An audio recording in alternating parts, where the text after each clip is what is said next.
Good morning. Today's share is sponsored by Ilu Nishmas Shleim Elimelech Menachem and Toba Bas Yisrael. Neshama Shehav and Aliyah. Now, last week I said a story about Rabbi Friedman, the Tanker Rav's grandson from Shem Mincha. Over the week I got feedback the story isn't true. So I'm just let's just put that out there. The story isn't true. Now I'll trade you the story that I'm pulling back that isn't true for another story that may or may not be true, and we'll call it even. So the Biana Rebbe, who today has a huge Hasidus in Yerushalayim and is a very successful Hasidus, was actually a miraculous story of rebirth. His grandfather lived in Manhattan and he died without an heir apparent to the Hasidus, and it wasn't so simple who would take over. And eventually this grandchild, the Biana Rebbe, at a very young age took over the Hasidus, and it blossomed into a beautiful Hasidus, it's himself. Now when he took it over, together with yarshening the seat of being the Rebbe, he also yarshened all the artifacts that belonged to the Hasidus, that belonged to his grandfather. And supposedly, and this, I don't know if this is a true story, but it's a beautiful story if it's true, he yarshened 2 pages of Kisvei Yadis from the Kishus Levi, from the Levi Yitzchak Barditchev, that belonged to his grandfather, the previous Biana Rebbe. And he set up shop in Yerushalayim, he set up his Rebistava, and at a certain point, a poor man came into him who needed to go to America for a surgery and needed several $100,000, and there was no way for him to come up with the money. And the Biana heard him out, and he said, "You know what, I have an idea." And he went to his safe, and he took out one of the letters, the Kisvei Yadis of the Kedushas Levi, and he said, it's not going to hurt my Rebistava if I only have 1 letter from the Kedushas Levi instead of 2 letters from the Kedushas Levi. But this can make all the difference to you to be able to do the surgery. And he gave him the 1 page of Kisvei Yadis from the Kedushas Levi to be able to sell and finance his surgery. So I'll trade you 1 for 1. I think this is a beautiful story about something that was worth a lot of money because it comes from a tzaddik. I don't know if it's true, but it's a nice story that I left out last week. Now, I want to talk today about a very interesting circumstance where the value and shavius of tzaddikim svarim and kisvei yadis and things that they engaged with was brought to light. Possibly the only time that a judge wrote about it in a court document. And I want to read about it a little bit and talk about it. But unfortunately, we have to talk about the story first before we talk about the Chesed Mishpat aspect. The story is as follows. The story is as follows. Chabad has a prized library collection that's the envy of all Hasid, the envy of the whole world. Today you could go visit it. It's the building next door to 2 doors down from Crown Heights. It has 250,000. I won't say, yeah. Well, you can go from top or the bottom, however you like. Yeah, but it's 250,000 svarim today. 200,000 of them are in Lashon Kodesh and Yiddish. The other 50,000 are in other languages. There's a ton of other artifacts, that were either gifts that the Rebbes gave or got or wrote with their own hand, different ksav different letters. It's a very, very expansive library. Now, the story of this library was something that throughout the Deiris was always very fraught. And it starts like this, meaning originally the Balatanya, the first Lubavitcher Rebbe, started amassing a collection of svarim and letters and kisvei yadis and etc. Now, the Balatanya and his successor, the Mittler Rebbe, Rav Dov Ber, they were not able to hold on to the collection. The time that they lived in was too treacherous and too dangerous, and there was constantly fires and pogroms, and they were on the move. And in all the hullabaloo that was their lives, the Baal Tanya, for example, died on the road, running away from Napoleon. In all the hullabaloo that was their lives, they were not able to hold on to the collection, and for the most part, all the svarim that they had, they lost. What they did have is the kisvei yadis that belonged to them. They would keep in suitcases. I don't know how to pronounce the word. It's a Russian word in Chabad. They still call this shamandas or shaman. I don't know. There's a name for it. The suitcases that the Rebbes would bring their kisvei yadis along with them on, and wherever they went, like the nuclear football, like the president, the suitcase comes along. Wherever the Lubavitcher Rebbe goes, the suitcase goes along on a trip somewhere. So the Balatanya and the Mittler Rebbe managed to hold on to some kisvei yadis, some original things that belong to the Chassidish world. But the Svarim, by and large, they weren't able to hold on to. The one who started amassing a real serious collection that they were going to hold on to for Deiris was the Tzemach Tzedek, the third Lubavitcher Rebbe, the Tzemach Tzedek, who was a son-in-law of the Mittler Rebbe and the great-grandfather of the last Lubavitcher Rebbe. he started collecting a lot of Svarim and putting them together. And he had a real library that he put together, that he passed on to his son, the Marash, who passed on to his son, the Rashab, who passed on to his son, the Riyats, and that's where it gets lost again. Now, the Riyats, in 1917, during World War I, when there's a ton of turmoil in Russia, and the communists are taking over, the Riyats has to run. First, he tries to stay and brave the communists, and there's tremendous stories of heroism in Chabad from that Kufa. But eventually, he has to run the Riyats, and when he goes on the run, he takes his entire collection and he puts it in a warehouse in Moscow, like a temperature-controlled, bonded warehouse, somewhere it could be safe, and he left the collection over there for when he'll be able to come back and get his collection.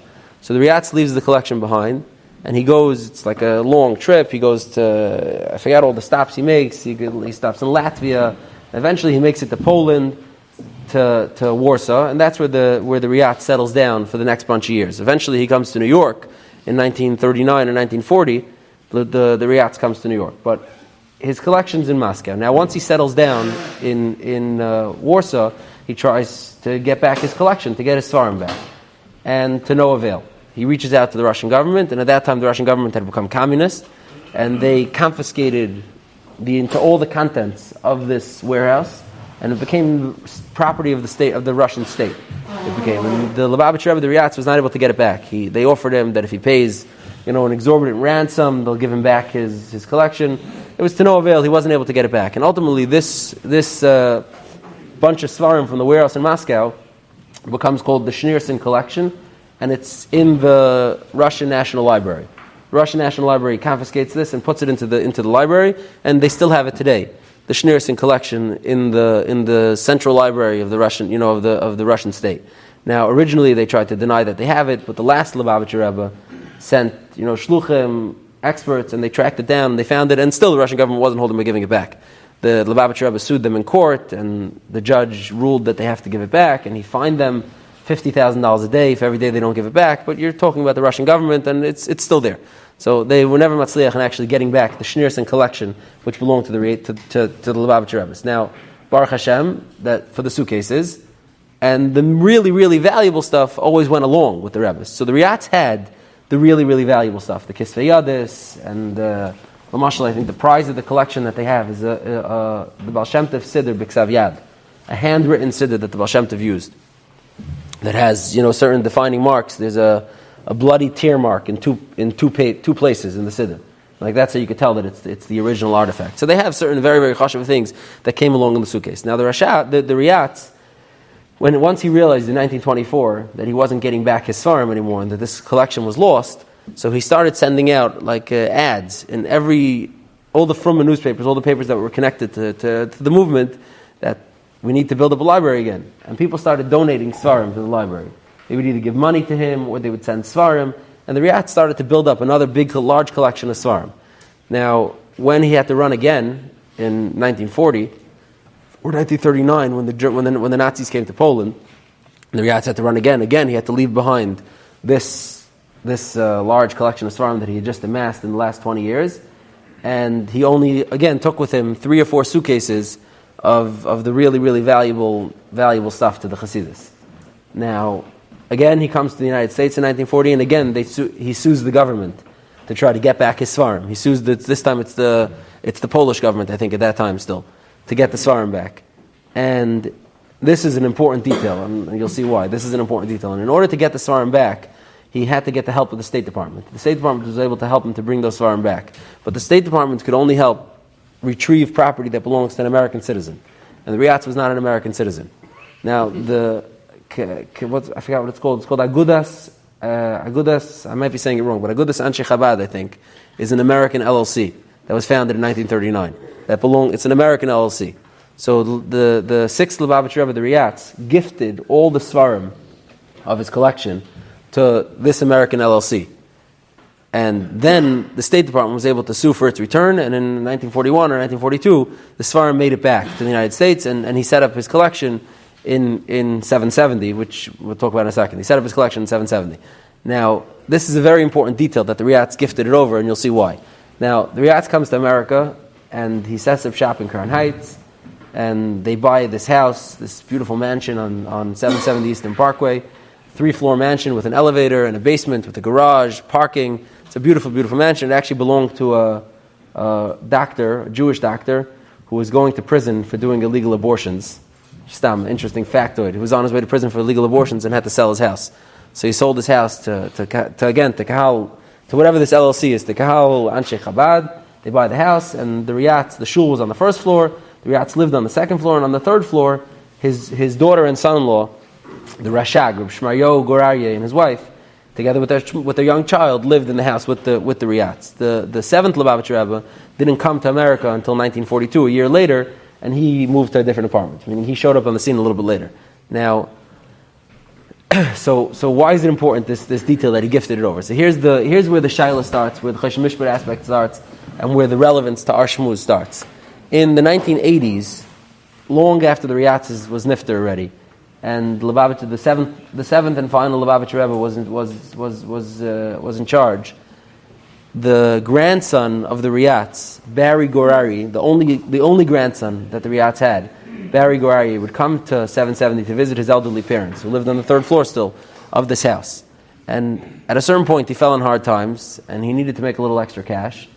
And he would come visit his parents, and his mother told him, my father left behind a tremendous amount of assets, Sfarim, that are just sitting untouched. They're sitting in the Yechidus room, they're sitting in the boiler room in the basement, they're just sitting here untouched. At that point, they were sitting untouched. You're a Yerush, you're the only grandson that he left behind. If you need some, so take some and sell some. And so Barry Guari would come, and he had a little shtick. He would come, he would pull his car into the basement, directly into the garage. You could get in straight from the garage, he'd pull his car directly to the basement. He would go up to visit his parents, and somewhere throughout the day he would stop. He had a briefcase with him, and sometime throughout the day he would stop and take a few svarim from here, a few svarim from there. He put them in his briefcase, just a few at a time, and he would leave back through the basement, go to his car, and leave through the thing, so that no one ever saw him coming and going. It was straight through the garage, in, out, and he left. And he did not ever think that he was stealing. This was something his mother told him, that you're the only Irish, you're the grandson of the Riyatz, you deserve to have these. He did not perceive to be that he was stealing. He knew that maybe there'd be some pushback, so he took it out in a quiet manner, so that it wouldn't be, he wouldn't get caught or whatever. But he didn't hold he was stealing. And over time, over a period of months, he took, I think it ended up being 550 svarim that he took, mostly antiques, mostly something that worth something. For example, he took a first edition Naim Elimelech and sold it to a collector in London for $18,000, which at that time was like a crazy number. Today, that same sefer would be worth between $1 million and $2 million. So he took some stuff that had real value. At that point, the market for antique svarim was not developed where it is today. So it didn't even have the value that it had. But he took 550 svarim and he started selling them.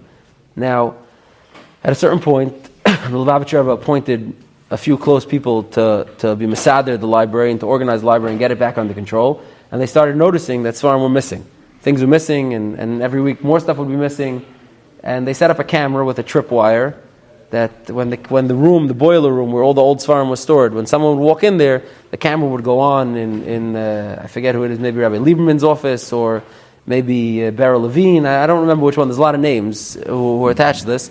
The tripwire would go off, and so Pesach, Barry Guari came for Yom Tov to his parents, and Moitzi Pesach, when there's his Svadas, where the Chassidim get together with the Rebbe to say goodbye, during his Svadas, the tripwire went off, and lo and behold, Barry's on the camera, entering the room, leaving a few minutes later with a full briefcase, and now they have the culprit. So they weren't sure what to do, make a tumult about it, so they went, the ones who were in charge, went to the Lubavitcher Rebbetzin, not to the Rebbe. They didn't know how he would. They went to the Rebbetzin and they said, we're going to tell you, you're the Yerush ostensibly, the Rebbetzin, there's two sisters, the Riyatz left over two sisters, you're the Yerushim, ostensibly, an Anikel's coming and taking, do with this information what you want to do with it. And the Rebbetzin went and told the Rebbe, and the Rebbe was furious. The Rebbe said that no, this is not a Yerusha that belongs to individuals. This is the Chassidus' Yerusha, this belongs to the Chassidim, to Kahal Anshe Chabad Taka, and this can't stand. He called in his brother-in-law, the Rashag, Shmayer Gorari. I'm sorry, it's a long story. He called him in, and he said, you have to take care of this, you have to stop this, you have to get the svarim back, and if you don't stop it by Yud Beis Tammuz, I think the day he said, then I'm going to go public with this, and it's going to be a big deal. And Rishmael was maskim. He spoke to his son, but Barry said, no, this is mine. I'm the only Yerush. You don't have the right to tell me not to take it. I'm allowed to take this. This is my Zayda's Yerusha. And it's not true that it always goes to the Chassidus, to the Rebbe. And I'm taking this. And Kachave, the Rebbe made a big stink about it. And on Yud Beis Tammuz, by the Maimer, the Rebbe spoke about it. And then he spoke about it a lot after that. And eventually, this ends up in court. And I'll tell you why. The Rebbe originally sent the shluchim to ask this halacha shayla to Rav Ephraim Fischel Hershkowitz, who was the Kleisenberg Gedayan in Williamsburg, and to Menashe Klein, who was close with the Rebbe. And but Lamaisa, this is going on live. Barry was in the middle of selling the Svarim. So Rav Moshe has a psak, and this is interesting. Rav Moshe has a psak in Chesed Mishpat that to get an injunction, just to get a freeze, to get whatever's going on, let's say there's a hezek going on. So you're not allowed to go to court, Starkois. You have to go to a bezdin. But if the hezek is in the middle of is ongoing hezek, and you're able to get a pause on the hezek, and then you'll deal with it later, so Rav Moshe has a psak, and other places can agree with this, that you're allowed to go to court right away to get an injunction, get a TRO, a temporary restraining order, put a stop on it, and then later on you'll sort it out in bezdin. So Kahal Anshe Chabad went to court and said, we want a TRO that Barry Goari can't sell any more Svarim, and whatever he has should be put, in the hands of a third party, and let's put a stop to this, and then we'll go to bezdin to settle it. So they went to court, to the judge, and the judge said, okay, no problem. Barry Goari came with his lawyers, and he said, no, once we're in court, Adasina Lahachi, let's settle this already. Adasina Lahachi, let's settle this. And okay, so now they're in court. Now this is a question that's in front of a judge to handle what's to be with these Svarim. Now the judge goes through this inyan, and the verdict took time to come, and eventually when the verdict comes and the Ilm knows the verdict, Lubavitch won the case, and it became I think it's Hey Sivan. Hey Sivan, the Rebbe for every year after that would make a big deal about it. It was called the Dida Natzach Day. They made songs about it. It was a big deal. The Lubavitch won. Now the verdict of this case, and this is where we're going, the verdict of this case reads like a shtickle Torah a little bit. The judge who wrote the verdict of the case, first he writes the history of Chabad that I told you, and the history of the library and etc. And then he tries to figure out, before he gets to the Yerusha Shaila, which is what it was, before he gets to the Yerusha Shaila, he tries to figure out what makes these Svarim and Ksavim so valuable. Meaning, what is the value inherent in these Ksavim and Svarim that makes them something worth fighting about? And in the verdict he writes, I'll read you a little bit of it. This is, from experts and from interviewing different people related to the case, and from interviewing different children he interviewed the children of the Riyats. So he writes over here, the reason for such special consideration accorded the Ksavim. He's writing what was so special about the Ksavim of the Rebbes. Why are the Ksavim of the Rebbes something that was mamish like top shelf stuff? He says as follows, the reason for such special consideration according to the Ksavim appears to be the extraordinary significance attributed to the Rebbe's words by Chabad Hasidim. He says, first of all, something the Rebbe said has tremendous chashivas, as described by one expert. Number one, in as far as it is the Rebbe who expounds on Hasidic philosophy, and these can only be based on the foundations of his predecessors, that they laid down the basic premise of what the Hasidic religion is about. Therefore, it becomes highly significant that each successive Rebbe would have sufficient manuscripts on which he can base his own commentaries, his own discourses. Okay, so the first one's a practical reason. It's the Rebbe's job to interpret what Hasidus means for this dar. It's the Rebbe's job to figure out what it means. So the Rebbe has to have the Ksavim of his forefathers so that he could know what things mean. Now, obviously the Rebbe could have a photocopy of the Ksavim of his forefathers and know it also, right? We all have Svarim. That's not convincing enough to give tremendous value to these Ksavim. Now the second one, he says, the second level, the Ksavim that are the special manuscripts or manuscript used by the Rebbe himself, something that the Rebbe learned from, or the Rebbe touched, the Rebbe used, assume a sanctity about them that are kind of the essential legacy. They assume like a Kedusha about them, that the essential legacy, I would compare it to the crown jewels. It's something concrete that is passed on in a symbolic way, and in a way incorporates in itself both the sanctity and the very presence, the very personality of the Rebbe himself. So in this document from the judge is mamish tapping on this nekuda that we said last week with the Yerushalmi and all the different shittas in the Kedusha of Chaftzei Tzadikim. The judge is writing, upon consulting with experts, that the Chaftzei, the Ksavim of a Rebbe, the Ksavim that a Rebbe touched or wrote or learned from, assume in them, like they get the neshama of the Rebbe himself, the Kedusha of the Rebbe himself in them. And therefore, they become almost invaluable. They become like crown jewels. They're invaluable. There's nothing you can do. You can't sell them. Now, and Mamela, he says why they're valuable. Ultimately, the Shiloh does not come down to being about The shaila comes down to being a chesh mishpat shaila in Hilchos Yerusha, where the judge ends up saying that there's documents that show that the Riyats gifted this library to Kahal Anshe Chabad and therefore it didn't belong to him anymore. So even if at some point it did belong to him, it belongs now to Kahal Anshe Chabad and therefore no Yarshim of the Rebbe could come and take it. That ends up being the shaila. And Chabad ends up buying back all these svarim. It costs them, I think, $580,000 to recoup all the svarim that are lost. And there's more shailas in regards to that. Rav Menashe Klein has a tshuva about this, where, let's say, a meicher bought a sefer from Barry, and then he resold it at a profit. And all along, he had no idea that there was anything stolen over here. He didn't know. He bought it, he sold it. When Chabad buys it back from him or from the person, do they have to give the meicher his profit also, or could they buy it back just at cost price? And Rav Menashe Klein paskin that Heist the meicher didn't know he was doing anything wrong, and everyone was doing things up front. Chabad has to pay back the profit of the meicher also. He didn't do anything wrong, and it ends up costing them a lot of money. Now, it's interesting that Lubavitch Rebbe himself in a Maimer, when he talked about the Ksavim, when he talked about sending people to Moscow to get back svarim that belong to the Rebbes, he said Kamat the same thing. He says that these are like a piece of the Rebbe, these are a piece of the neshama of the Rebbes that are trapped in Galus somewhere in Russia, and it's like a certain type of pidyon shvuyin to go be paid to these svarim from where they are and go get them back. So the point is this idea that ksavim and svarim and kisvei yadis, especially of a Rebbe, assume a certain kedusha minei be'etzem of the Rebbe in them, which we started talking about last week, mamish came to bear in an actual court case and was written in these documents, in the court documents.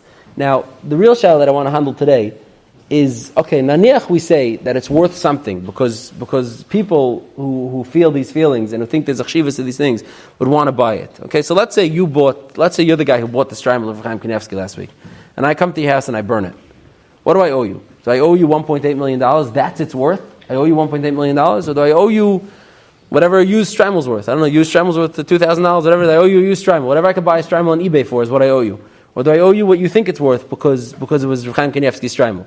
So now, this is like a Chaysh Mishpat child that handles like a different element than what we were talking about until now. Until now we were talking about if it has a chshivas, and memela should it have a value. Now the question is, does it really have that value?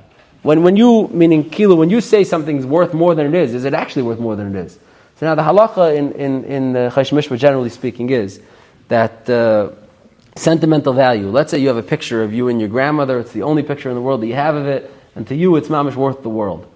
And I come and I destroy it. I only owe you the 29 cents that it costs to reprint that picture in Walgreens. Because sentimental value in halacha doesn't have...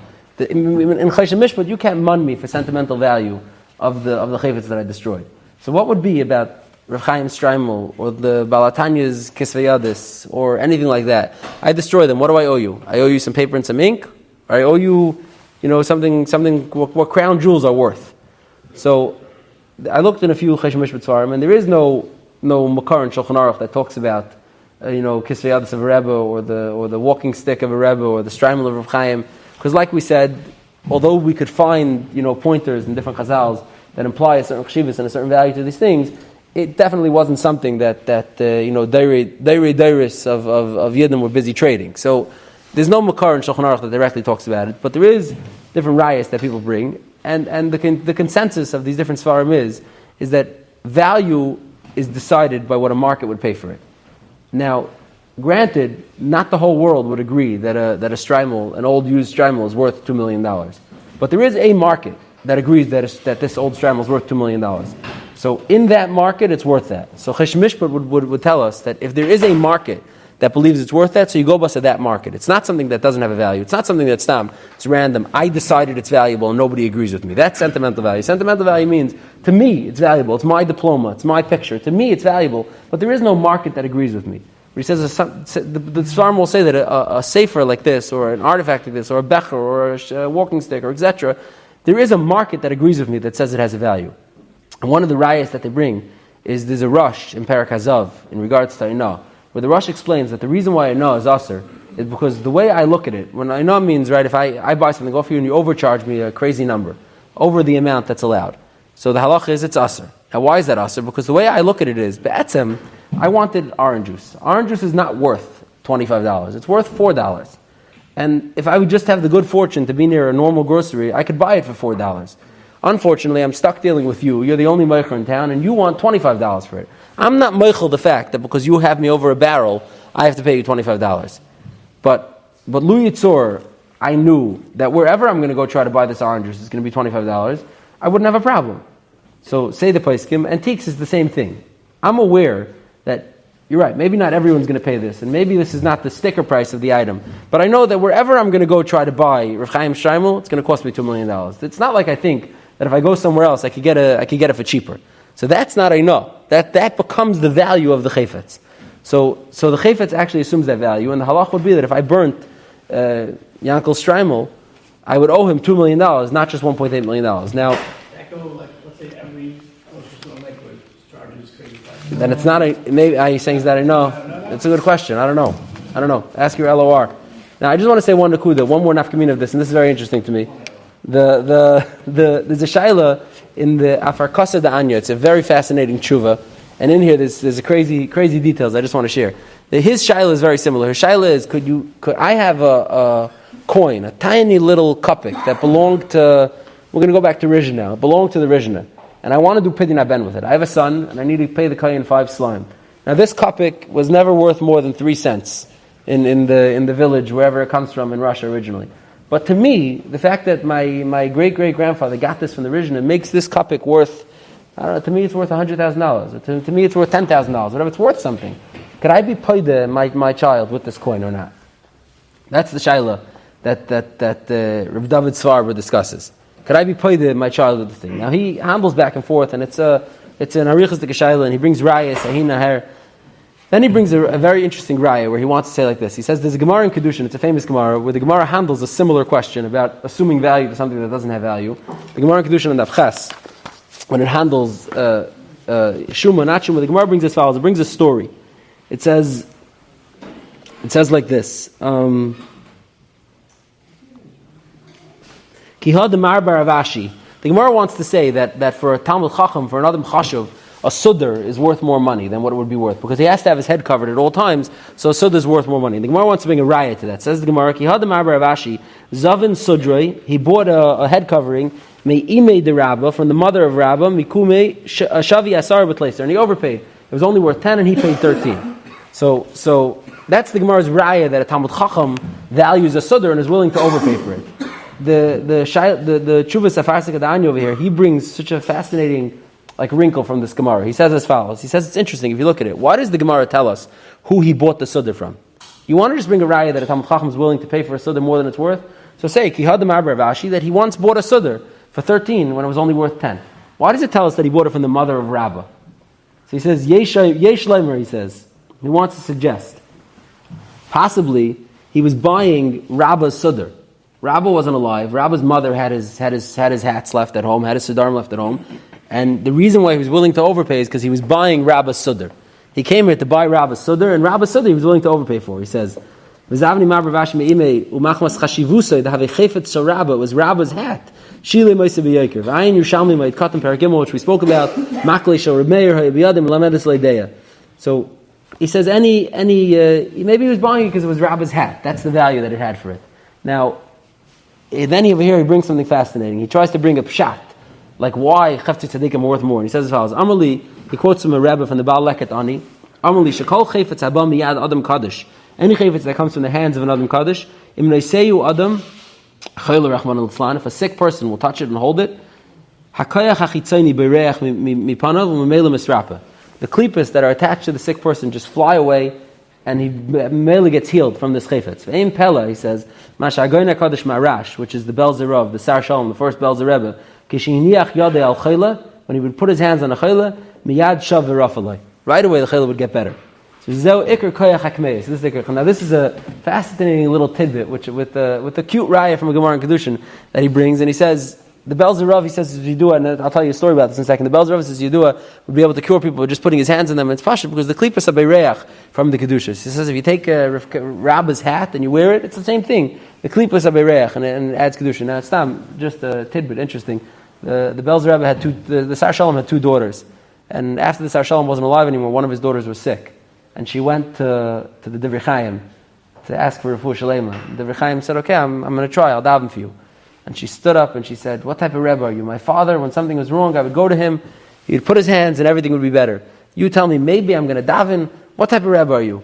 So the Devrei Chaim relented and he said, okay, fine. And he took his stick, supposedly, and he said, okay, I'm going to take care of it.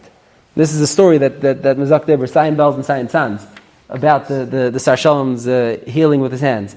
Now, I want to end off with one nakuda. This is maybe an opinion, possibly an opinion, but I want to share it. In any case, let's say we've established that there is some value to chafetzim from a tzaddik and some chashivas. The question still becomes, are they worth buying?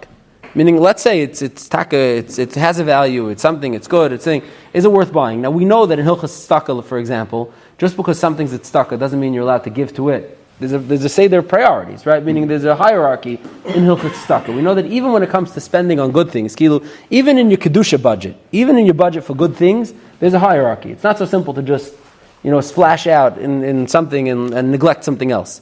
Now, this Yerushalmi, I want to share with you, and it actually makes it to halacha somewhat, and I think this is applicable to what we're talking about. The Gemara tells a story. It's the last Amud in Peah. The Yerushalmi says as follows: Dilama, there was once a story. Rav Chama bar Chanina and Rav Hoshia having metailin beilin knishta de Lud. They were walking around through the shul complex, the yeshiva lane in Lud. Amar Rav Chama bar Chanina Rav Hoshia. Rav Chama bar Chanina said to Rav Hoshia, "Kama maman shiku avoisei kan." Look how he must have came from a wealthy home. He says, "Look how much money my family invested over here. Look at he shiku me like they parked over here. These buildings, we paid for these buildings. Look what we did over here." Amar Lei, he answers him back to him. He says, "Kama nefashos shiku avoisei kan." How many souls did your grandparents bury over here? Was there no kailul they could have supported instead of building these buildings? This is literally what the Gemara says. And this is the Gemara Yerushalmi in two places, the Yerushalmi in Shkalim and Yerushalmi in Peah, where he comments and says, look at how much money my family invested. He says how much money they invested, how many souls they buried. They could have used this money for so many better things, and instead they used it for this. Now, this is a story, but it makes it to halacha almost. The Tashbitz has a tshuva, a fascinating shayla about a lady who's dying childless. She has one nephew who has a family with children and Edemiz and a Teridik mishpacha. But she's dying childless, and she wants to leave over a mascaras for herself. And she says she wants to donate all her money to build a beautiful shul, to beautify the shul in the city. Her nephew sues, and he says, "No, listen, I have kids, I have son-in-laws, I have sons learning. I could use the money. Why are you giving it to a shul?" So the Tashbitz it goes into the shayla, and he suggests, based on this Yerushalmi, the Tashbitz suggests that we know there's a din that a shchiv mirah b'shas misasei does the wrong thing. A shchiv mirah who says to do something aser b'shas misasei, we don't listen to him. We overturn it. So the Tashbitz wants to suggest, based on this Yerushalmi, that this woman who B'shas Misasa pledged to give all her money to make a beautiful Beis HaKnesses was maybe doing an Isser. She has people who could use the money, who could learn, who could daven, who could live a Torah life with this money, and instead she's using it to beautify Beis HaKnesses, which is a mitzvah deiraisa. Zakei levanveyu, to beautify Beis HaKnesses is a mitzvah deiraisa. Instead she's using it for that. The Tashbitz wants to suggest you could overturn this Yerusha based on this Yerushalmi. So now, it's just a data point. I'm suggesting that even when it comes to spending in the Kedusha budget, it's not so simple to just say because something has a chshivas or something has value that you're supposed to plunk out all your cash on that. There's an idea of common nefashis shiku aveisecha. Now, granted, this is an opinion, just suggesting.